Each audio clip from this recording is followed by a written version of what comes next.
Behind me is the U.S. Military Academy at West Point, New York, and the equestrian um, figure in the background is none other than George Washington.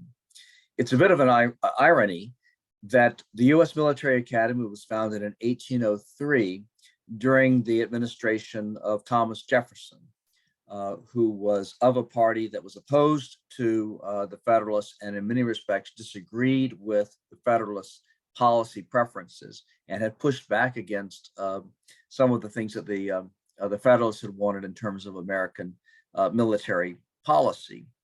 Nevertheless, as is obvious by now, the Jefferson administration wound up agreeing with the Federalists on the need for a military academy, established one again in 1803. And of course, it remains there ever since, churning out generation upon generation of distinguished American officers, and initially all male, and then since 1976, female as well, a number of whom have now risen to the rank of general officer. Let me put the PowerPoint screen up for you and walk you through the further development of American military policy between 1790, when the Constitution goes into effect, on through 1803 with the founding of the U.S. Military Academy.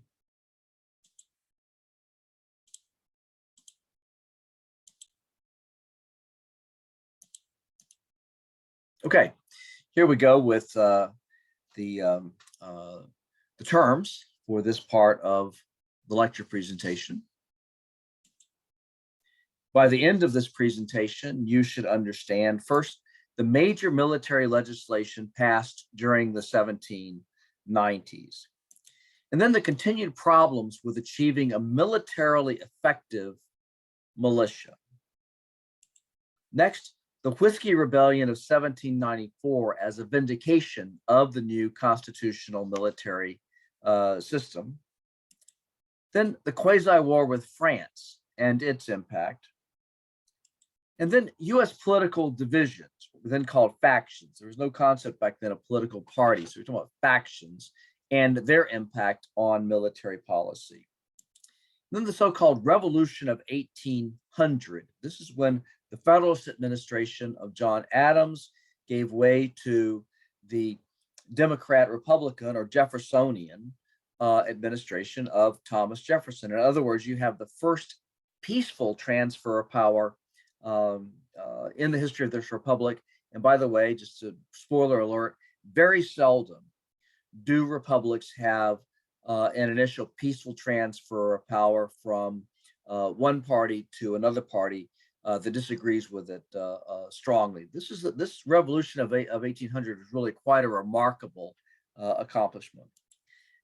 But so too were the achievements of the Federalist military agenda, and we'll review those. Then we want to look at the security threats faced by the Jefferson administration. So those are the 8 things we want to cover in this presentation. Now, in terms of major military legislation passed in the early years of the constitutional arrangement, the Federalists continued this new 2-army tradition, but they sought to place the militia under greater central control. This, however, did not occur. The chief legislation, the first of them, was the so-called Calling Forth Act of 1792. And what this involved was, Congress had to take into account the idea that Congress was not always going to be in session when a situation arose in which the United States needed to take major military action. So what were you going to do in such a situation?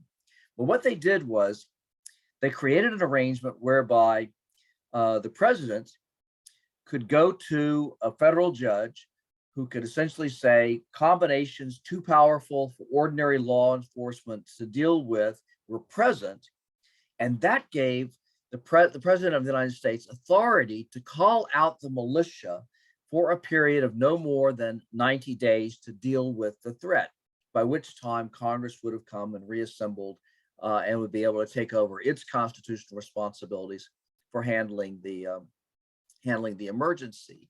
This is why in 1861, Abraham Lincoln issued a proclamation calling out 75,000 militia to deal with combinations too powerful for ordinary law enforcement to suppress.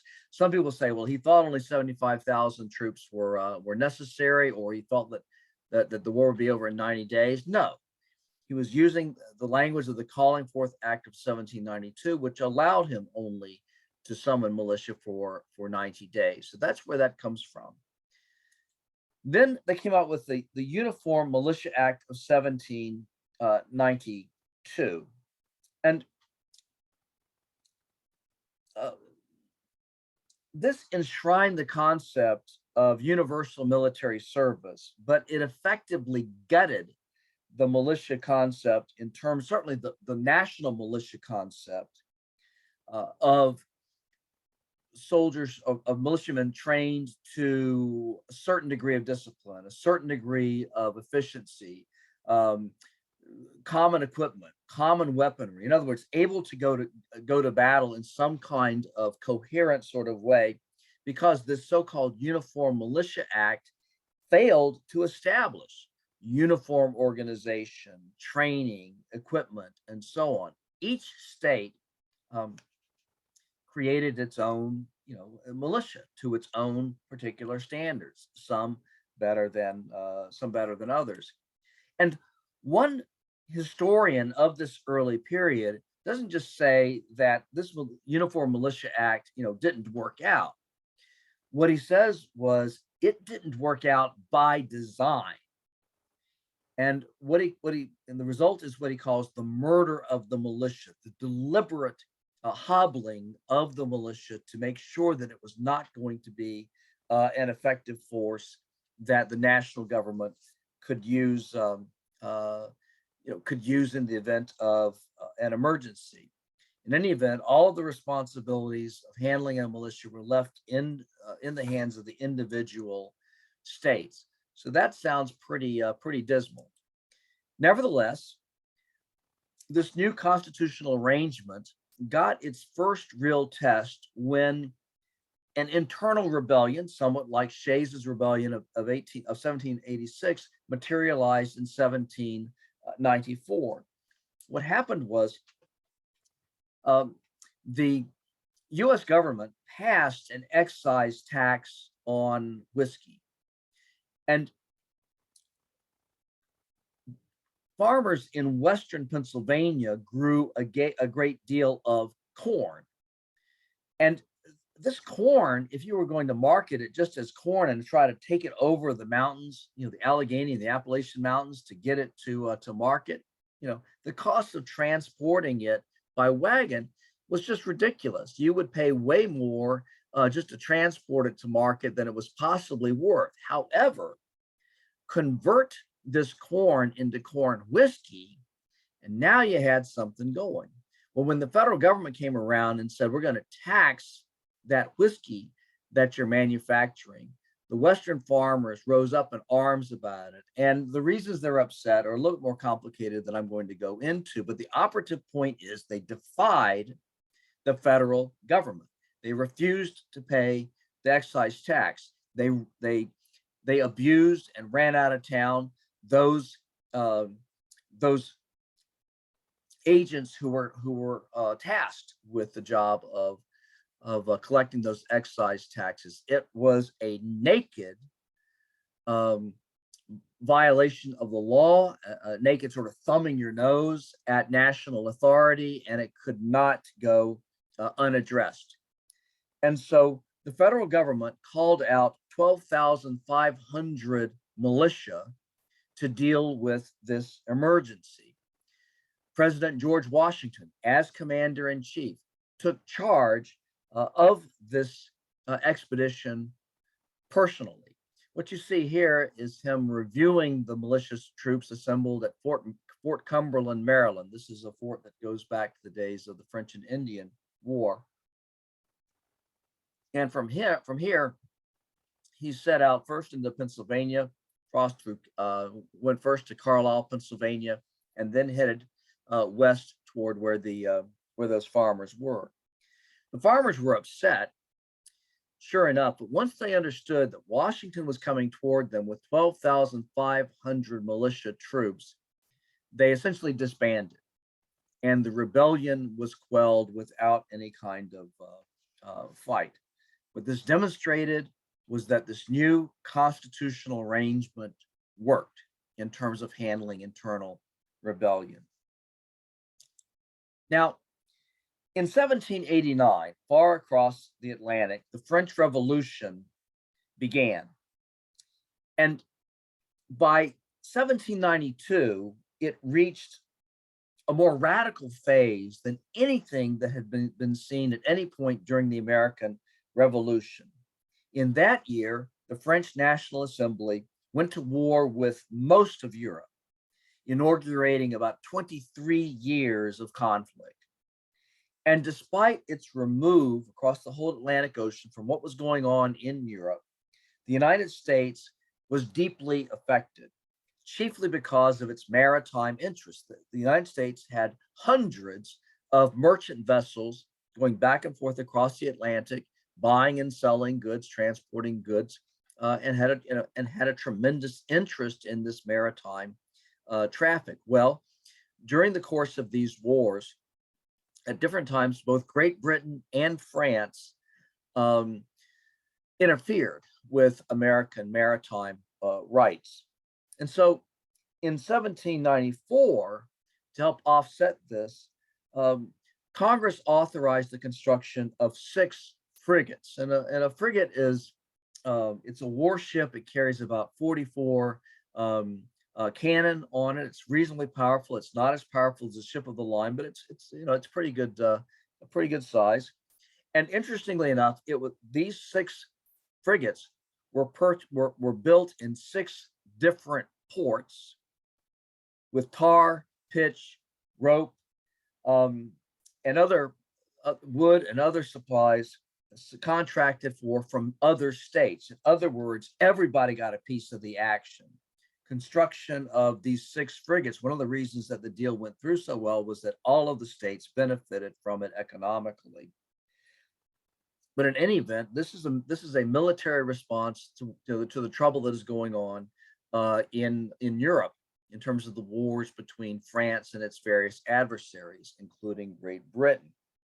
Now, the Federalists and the Jeffersonians, and I use the Jeffersonians in preference to the term Democrat Republican because that was the term used back then, but it's confusing in terms of the ways we use it now. So we'll say Federalists and Jeffersonians. The Federalists and Jeffersonians interpreted the French Revolution according to their own political views. And the French Revolution indeed played an important role in shaping and articulating the American political debate. The Jeffersonians tended to be more comfortable with French moves toward democracy. The Federalists, on the other hand, were disturbed by the disorder and the violence of the revolution. And there were affairs during this period that distressed Americans, particularly Federalists, a good deal. One of which was took place when an American delegation went to Paris, intent on talking to the equivalent of the French Secretary of State, and what they met instead were 3 agents that were known in the diplomatic papers that the Americans sent back, known as Agents X, Y, and Z, and these guys asked for a huge bribe, just for the privilege of going to this French foreign minister, the equivalent of the Secretary of State, to negotiate at all. Of course, they were furious. They came back to the United States. Everybody else was furious by this XYZ affair. It ramped up tensions with revolutionary France to a considerable degree.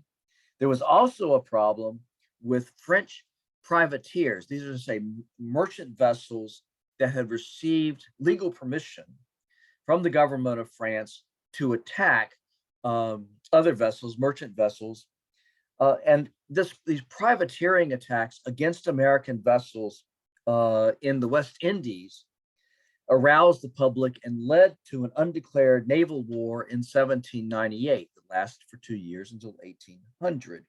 Now, the Federalists were much more comfortable with this development than the Jeffersonians were. The Navy performed creditably, by the way, in this quasi-war with France, but the privateers were the main weapon of the United States as well. In other words, the United States also granted what were called letters of marque, M-A-R-Q-U-E, letters of marque and reprisal to American merchant vessels. They put cannon on, and then they went after French shipping. The war was finally ended by negotiation in 1800. Now, this gets us into this war scare with France that occurs at about the same time between 1798 and 1800, and this has huge political implications for the American political scene at the time. First of all, the founders did not contemplate political parties. They had no idea of a loyal opposition.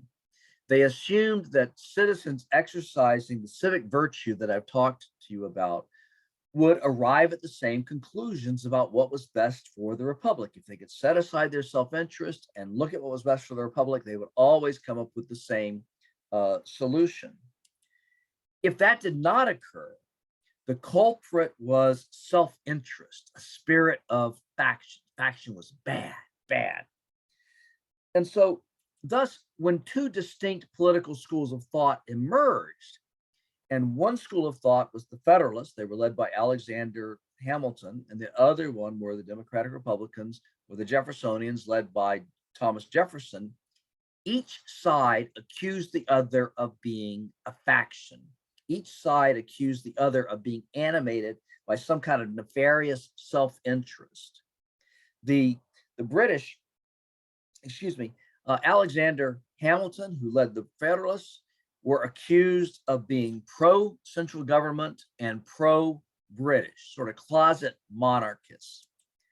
Thomas Jefferson led the Democrat Republicans, or Jeffersonians, and their views on limited government were viewed as too weak to support a viable national government, and they were accused of being pro-French. After all, they were more comfortable with the excesses of the French Revolution than were the Federalists.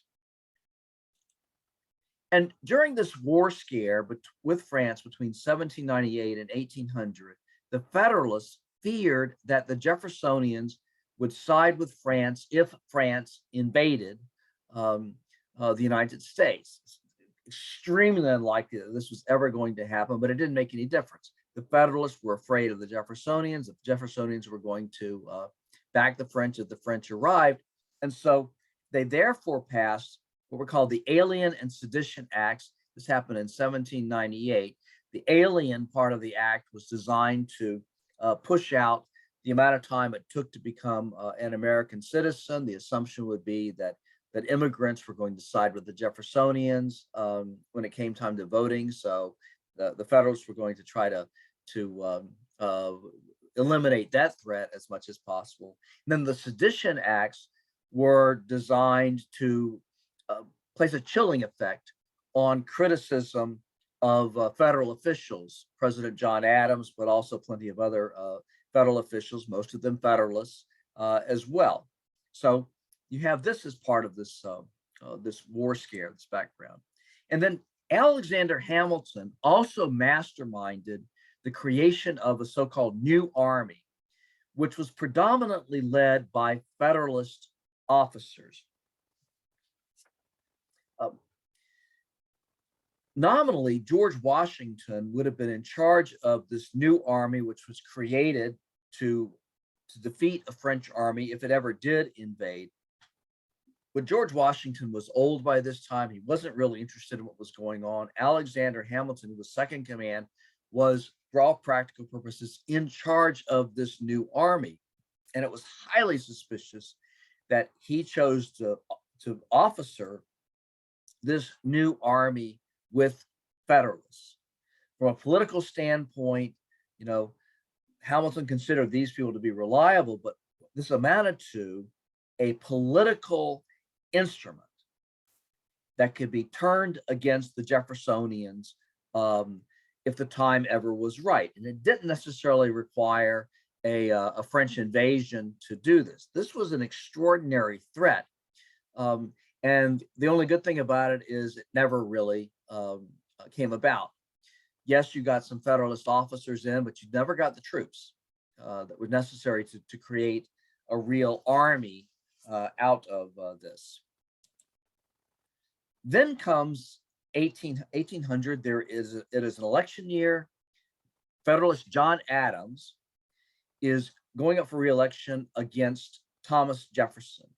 Now, it must be said that by this time, John Adams himself, although a Federalist, was deeply suspicious of Alexander Hamilton and Hamilton's new army and all the chicanery that Hamilton seemed to be up to.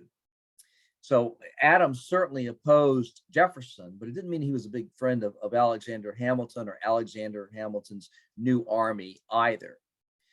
But Adams and Jefferson vied with one another for the presidency.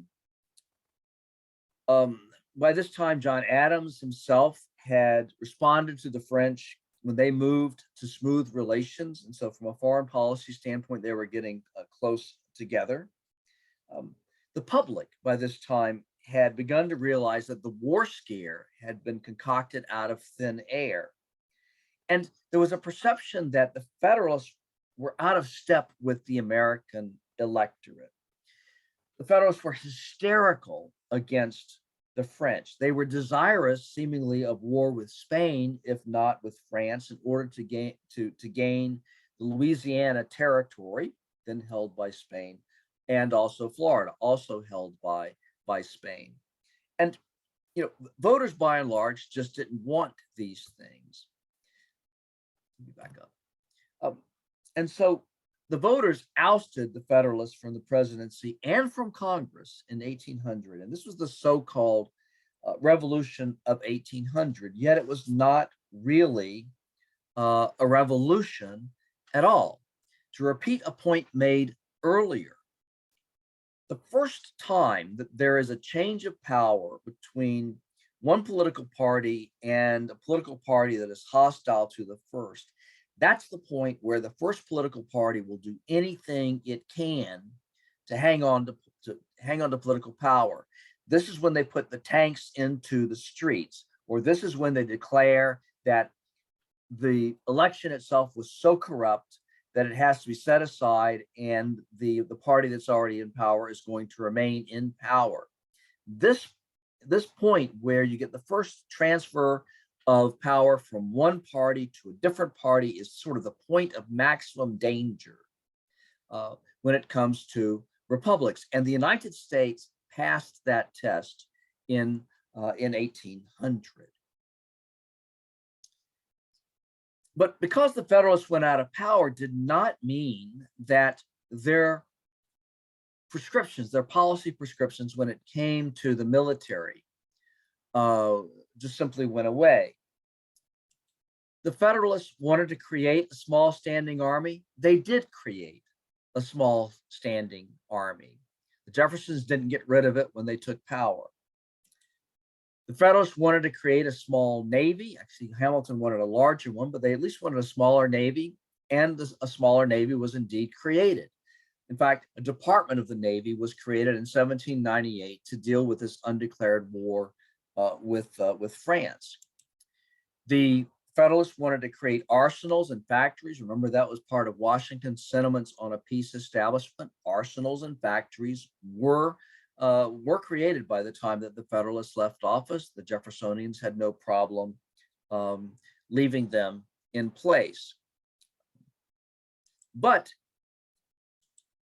the Federalists did not succeed in creating a federal select militia. They did not succeed in taking out of this whole mishmash of state militias all of them organized in different kinds of ways, all disciplined to varying degrees, all with different kinds of weapons, all with different kinds of equipment and so forth. They did not succeed out of taking out of that whole group um, a percentage of militia who were going to be trained to a common standard, a common set of discipline, a common set of tactics, common weapons, common equipment. Basically, a federal select militia that would be the functional equipment, the functional equivalent of a regular army, not in the sense of serving full time, but in the sense of being able to back up that small standing army in the event of a foreign invasion. Nor did they create a military academy, which is one of the things that George Washington wanted very much. You saw it in his sentiments on a peace establishment. This is sort of the last thing that he wanted to see. Standing army, didn't mention a navy, but that was implicit. Arsenals and factories, the idea of what became known as a federal select militia. These were all things on Washington's wish list with sentiments on a peace establishment. Didn't get that military academy. So who gave him the military academy? It was the Jeffersonians, who did not dismantle this Federalist achievement. They accepted this regular army, but they noticed that Alexander Hamilton, when he created the new army, had packed it with Federalist officers. And so one of the things that Jefferson went about doing was putting in Jeffersonian sympathetic officers, not to create a Jeffersonian army now, but to get politics out of the situation. And one way of doing this was by creation of this U.S. Military Academy in 1803. The way in which cadet applicants were accepted into the U.S. Military Academy guaranteed that it was done along lines that kept the military academy from becoming politicized. And an important function from the point of view of the Jeffersonians was, hey, this country is already a good-sized country. It already needs infrastructure. It's in 1803. That's the same year that Jefferson purchased Louisiana from Napoleon Bonaparte, who by this time controlled what's called the Louisiana Territory. That area needed to be explored. It needed to be surveyed. You needed to have men who were capable of doing that. And so an important function of the U.S. Military Academy was to function as an engineering school. And for a long time, that's what it prepared cadets to do more than it prepared them for going to war. So the U.S. Military Academy was something that the Federalists wanted to get the United States on a better war footing if military conflict occurred. The Jeffersonians didn't mind that as an objective, but they also saw the Military Academy as an engineering school that could do a great deal of help, provide a great deal of help to the United States in peacetime in terms of expansion, surveying the right of way for new roads and turnpikes. Soon enough, surveying the rights of ways for railroads when those came into being, exploring the Western lands, the famous Lewis and Clark expedition that Jefferson sent to look out at the lands of Louisiana Purchase. That was a military expedition that was led by military officers, and the men were enlisted men in the U.S. Army. So, well, what's going on in 1803 in terms of the major security threats that still confront the United States? There are basically two of them. The first are Native Americans in the Ohio River Valley who are not disposed to move from the lands that they have always occupied, their ancestral lands. And there are a series of wars against Native America that occur during this period, and indeed will occur on into the future as well. And then the other thing were British and French encroachments on US maritime rights. We've already talked about the quasi-war with France. This tension with revolutionary France is going to eventually be superseded by an even worse set of tensions between the United States and Great Britain on the high seas. We'll look at that next time.